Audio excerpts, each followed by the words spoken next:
अगर आप मेरे चैनल पे नए हैं तो प्लीज़ मेरे चैनल को सब्सक्राइब करें। आपकी सब्सक्रिप्शन मेरे लिए इनकरेजमेंट का बायस होगी। तो वक्त ज़ाया किए बगैर हम क्वेश्चन नंबर 2 पे आते हैं। एक्सरसाइज 1.1 का क्वेश्चन नंबर 2 आज आप हमको सॉल्व करवाएंगे। Which of the following matrices are equal. तो इसमें हम 1 बाय 1 पहले मैट्रिसेस लिखेंगे और फिर इक्वल प्रॉपर्टीज़ की जो इक्वल की डेफिनेशन है वो इस पर अप्लाई करेंगे।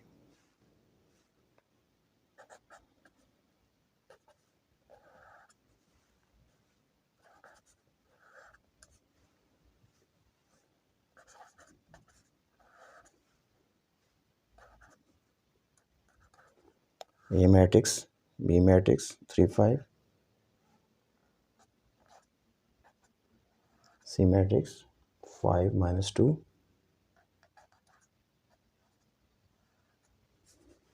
इसी तरह फिर D मैट्रिक्स है 5 3। मेक इट क्लियर कि ये 5 -2 जो है ये एक ही एंट्री है और ये जो है ये क्या है, दो मतलब ना कॉलम्स हैं। रो एक है, कॉलम्स दो हैं। तो मोस्टली स्टूडेंट्स ऐसी भी कंफ्यूज रहते हैं कि वही समझते हैं कि ये 5 -2 भी क्या है, ये भी दो ही कॉलम्स हैं। ये सिंप्लीफिकेशन होने के बाद एक ही नंबर में मिलेगा। ठीक हो गया। आगे हम ई पे चलते हैं।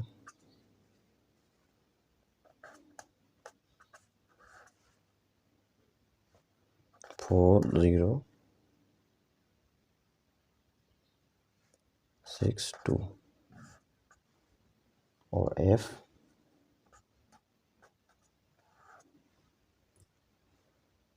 2 6 जी 3 -1 3 + 3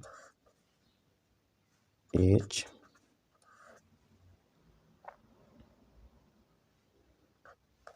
4 0 4 0 6 2 I 3 3 + 2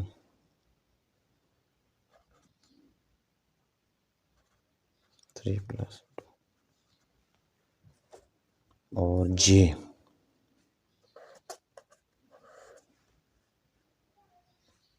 2 + 2 2 - 2 2 + 4 2 + 0। अब 1 बाय 1 इनको हम देखेंगे कि कौन कौन से आपस में इक्वल हैं। अब फर्स्ट ऑफ ऑल सबसे पहले हम क्या करते हैं, ए को चूज़ करते हैं। जो ए है उसको देखते हैं कि वो किसके इक्वल बन रहा है। तो 1 बाय 1 बी को देखें तो ए और बी जो, अब सबसे पहले तो मैं आपको रिमाइंड करवा देता हूँ। फॉर इक्वल मैट्रिक्सेस क्या क्या कंडीशन होती हैं जी। Order of matrices must be same, पहली बात। दूसरी बात क्या होनी चाहिए, कॉरस्पॉन्डिंग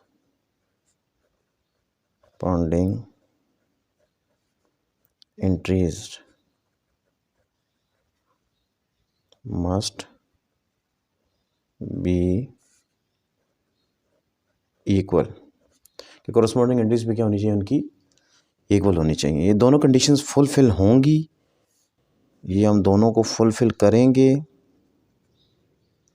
तो तब जो है मैट्रिसेस क्या होंगे, इक्वल होंगे। इन्हीं कंडीशंस को ज़हन में रखते हुए फर्स्ट ऑफ ऑल हम ए को देखते हैं। तो ए जो है वो बी के इक्विवेलेंट तो नहीं है। ए जो है सी के इक्विवेलेंट हमें बज़ाहिर नज़र आ रहा है। बहरहाल इसको देख लेते हैं। ए मैट्रिक्स लिखते हैं जिसमें एक ही एंट्री है हमारे पास। सी मैट्रिक्स देखते हैं, उसमें हमारे पास 5 - 2 को जब हम सॉल्व करेंगे तो हमारे पास एक ही एंट्री मिलेगी। तो अब देखें, अगर ऑर्डर ऑफ ए देखें, ऑर्डर जो है वो क्या है, 1 बाय 1। इसका ऑर्डर ए और ऑर्डर सी ये भी क्या है जी, 1 बाय 1। और सेकंड इनकी क्या है, कॉरस्पॉन्डिंग एंट्रीज भी इनकी क्या है, सेम है। कॉरस्पॉन्डिंग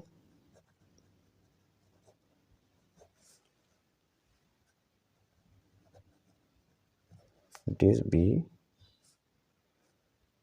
और also corresponding entries are also equal, so they fulfill both the conditions। दोनों कंडीशंस को ये क्या कर रहे हैं, फुलफिल कर रहे हैं। सो ए जो है is equal to C matrix होगा। ठीक हो गया।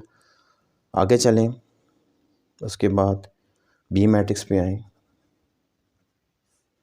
तो बी मैट्रिक्स क्या है हमारे पास, 3 5। ठीक है, तो 3 5 है। इसमें साथ देखें डी जो है वो क्या है, वो 5 3 है, वो इसके इक्वल नहीं हो सकता क्योंकि इसकी कॉरस्पॉन्डिंग एंट्रीज जो है वो क्या है, डिफरेंट है। तो बी जो है नॉट इक्वल टू डी, ये तो क्लैरिफाई हो गया।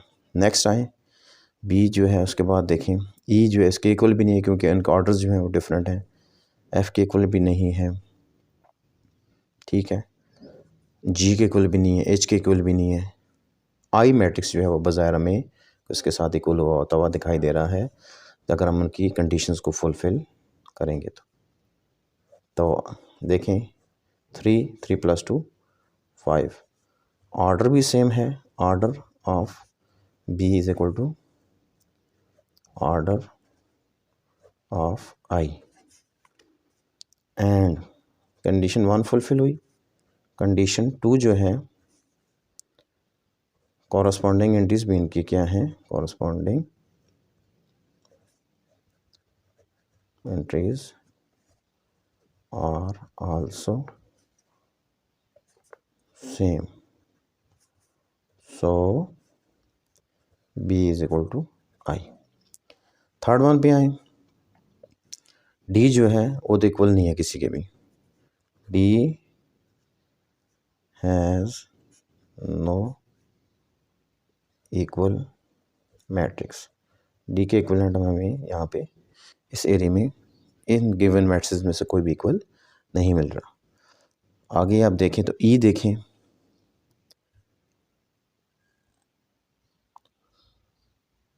ई देखें, ई मैट्रिक्स 4 0 6 2। ई मैट्रिक्स कंडीशन वाइज देखें तो एच भी इसके इक्वल आ रहा है और जे भी आ जाएगा। एच क्या है जी हमारे पास, 4 0 6 2 और जे को अगर स्पेसिफाई करें, सिंप्लीफाई करें तो 4 + 2 + 2 4, ये 0 और ये फिर 6 और ये 2। तो ये जो है after fulfilling the conditions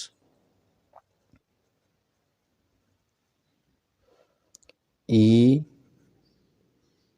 H और J जो हैं वो क्या हैं, इक्वल मैट्रिसेस हैं।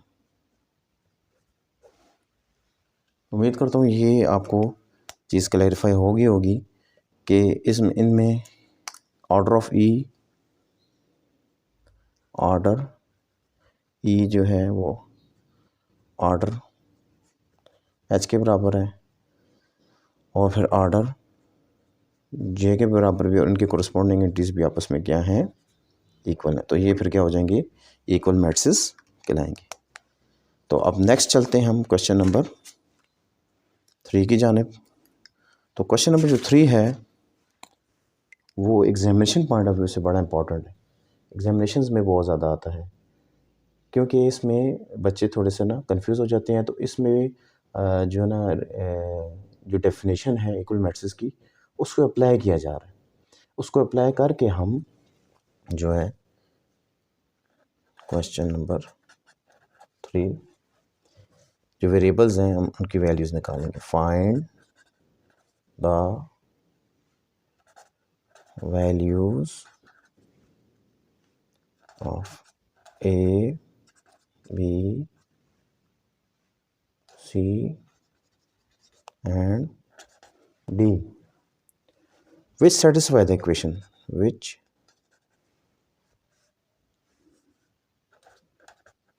satisfy the matrix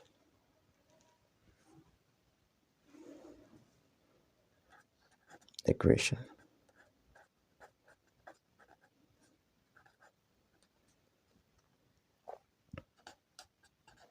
Important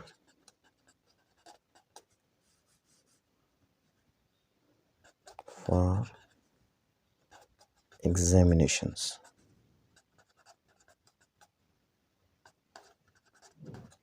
तो इस तरह के क्वेश्चंस एग्जामिनेशंस में एमसीक्यूज़ में आ जाते हैं, शॉर्ट क्वेश्चंस में आ जाते हैं। तो इनमें ज़रा साइंस का मेरा बहुत ख्याल रखना पड़ता है कि ऐसा ना हो कि साइंस की ज़रा सी गलती से क्या हो पूरा हमारा क्वेश्चन ही गलत हो जाए। तो इसको हम 1 बाय 1 देखेंगे। दोनों मैट्रिक्स को लिखते हैं हम आपस में।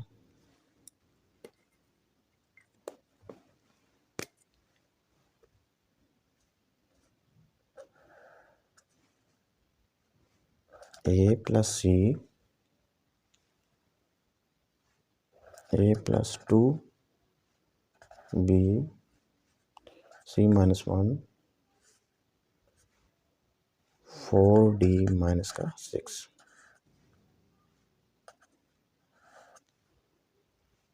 0 माइनस का 7, 3, 2D। इसके सॉल्यूशन में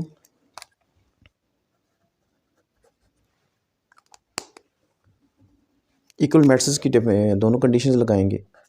इक्वल मैट्रिक्स के लिए क्या क्या कंडीशन होनी चाहिए?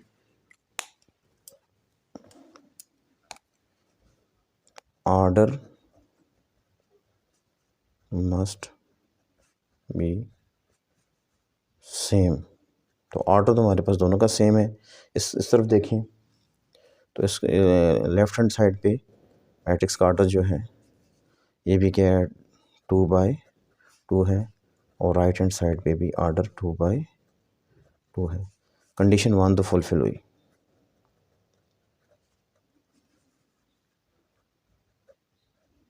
सेटिस्फाई। दूसरा आप देखें condition 2,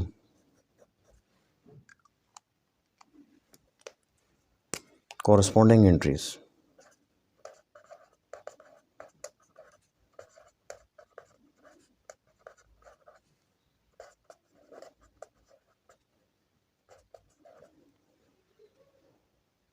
must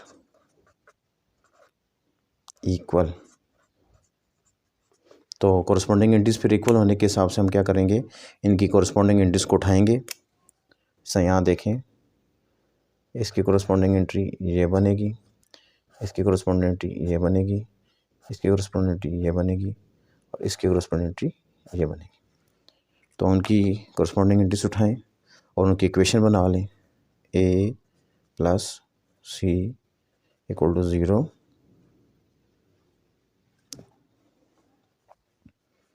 A plus 2B equal to -7, C minus 1 is equal to 3, 4D minus 6 is equal to 2D। अब हमने क्या किया है, इनकी इक्वेशंस का नाम रख देते हैं हम। This is equation 1, this is equation 2, this one 3 and this one 4. Now playing with these 4 equations, we will evaluate the values of the variables A, B, C and D. तो फर्स्ट ऑफ ऑल हम A plus C जो है, बल्कि from equation 3 को लेते हैं। From equation 3 - 1 is equal to 3। तो क्या होगा, जब ये -1 इस तरफ जाएगा तो उसका साइन चेंज हो जाएगा, तो 3 + 1 हमें c की वैल्यू क्या मिलेगी, 4। ठीक हो गया, c की वैल्यू में 4 मिली। अब हमने क्या करना है,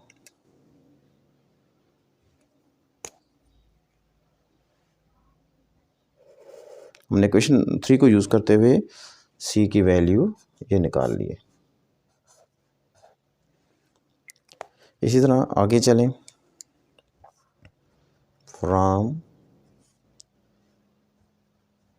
इक्वेशन 1, इक्वेशन 1 जो है उसको देखें,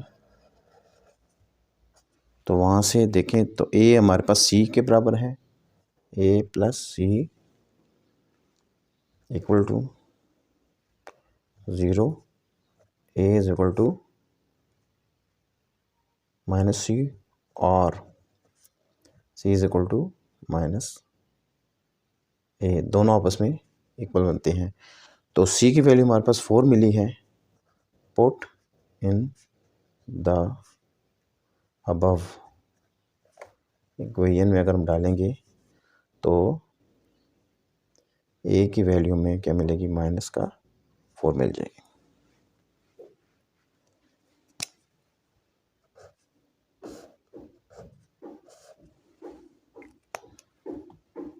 आगे चलें, उसके बाद a भी हमें मिल चुका है, c भी मिल चुका है। अब हम क्या करेंगे, यूजिंग इक्वेशन 2,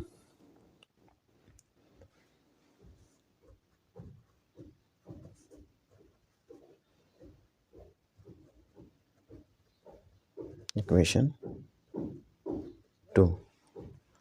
तो इक्वेशन 2 को में हम क्या करेंगे, a की वैल्यू पुट करेंगे तो हमें b की वैल्यू मिल जाएगी।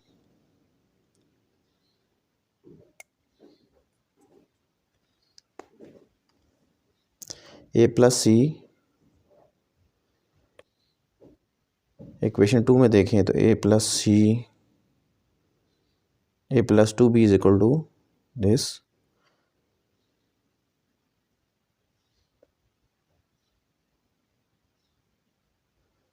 तो इधर से क्वेश्चन से देखें तो a + 2b is equal to -7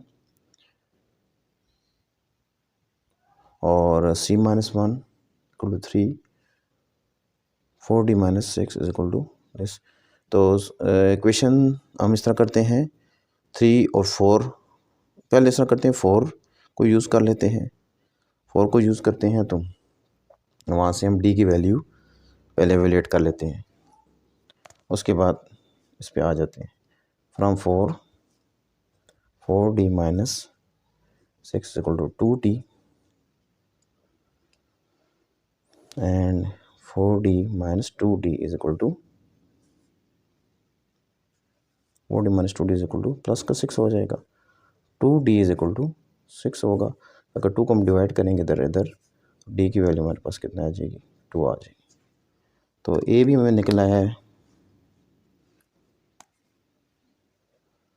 a भी निकला है, 2 भी हमारे पास आ गया है। a की वैल्यू -4 आ गई है, b की वैल्यू तो अभी निकलनी बाकी है, a प्लस, और अभी ये जो है इसमें इक्वेशन को हमने यूज़ किया 4d - 6 इक्वल टू 2d, तो d की वैल्यू हमारे पास क्या आ गई है, 2 आ चुकी है।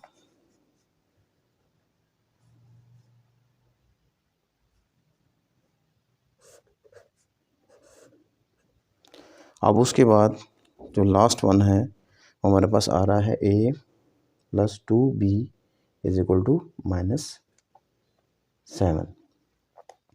तो a + 2b जो है वो -7 है, तो a की वैल्यू जो है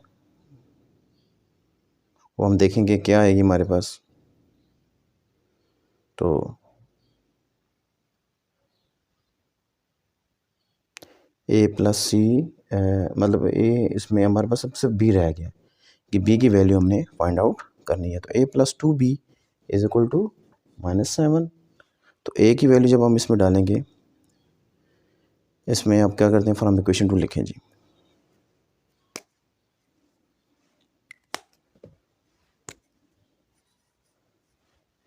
ये इसको अंडरलाइन कर देते हैं।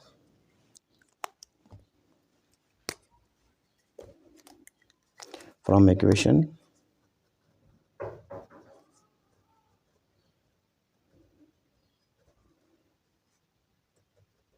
2, इक्वेशन 2 देखें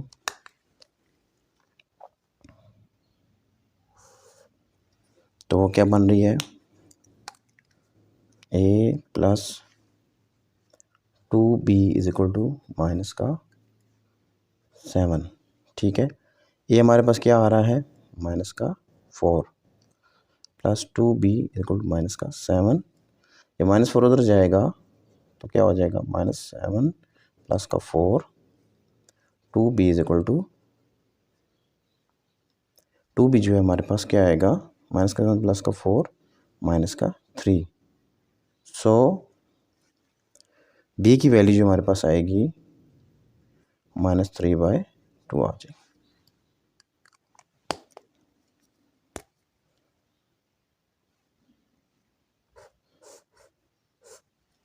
उम्मीद करता हूँ स्टूडेंट्स हमारे तमाम वेरिएबल्स की वैल्यूज़ हमें ए बी सी डी चारों वैल्यूज़ मिल चुकी हैं। आपको आज की वीडियो पसंद आई होगी। मज़ीद क्लैरिफिकेशन के लिए मुझे कमेंट सेक्शन में बताना मत भूलें। दुआओं का तलबगार हूँ। अल्लाह ताला मुझे आपको हम सबको कामयाब करे नेक मकासद में। अस्सलामु अलैकुम रहमतुल्लाहि व बरकातुहू।